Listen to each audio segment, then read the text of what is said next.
ہاں جہاں تک مذہب کی بات ہے، مذہب ایک حقیقت ہے، دین اسلام قرآن و سنت کا نام ہے۔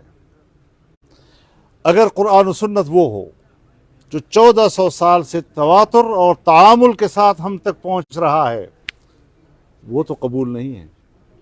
لیکن اگر اس کی کوئی غلط تشریح و تعبیر کرتا ہے، نت نئی تعبیرات کرتا ہے، چاہے وہ کسی صورت میں ہو، احمدیوں کے، قادیانیوں کے، جس شکل میں بھی ہو، وہ مذہب ان کو کیوں قبول ہے؟ مذہب کی غلط تشریح، مذہب کا چہرہ بگاڑنا، اس صورت میں تو مذہب ان کو قبول ہے، لیکن مذہب اگر اپنے حقیقی معنی و تعبیر کے ساتھ ہو تو وہ ان کو قابل قبول نہیں ہے۔ ان کو بتانا چاہتا ہوں، امریکیوں، ہم مذہب کا کارڈ استعمال نہیں کر رہے، ہم ببانگ دہل آپ کو بتانا چاہتے ہیں کہ مذہب ہمارا کاز ہے اور اس کے لیے ہم لڑیں گے۔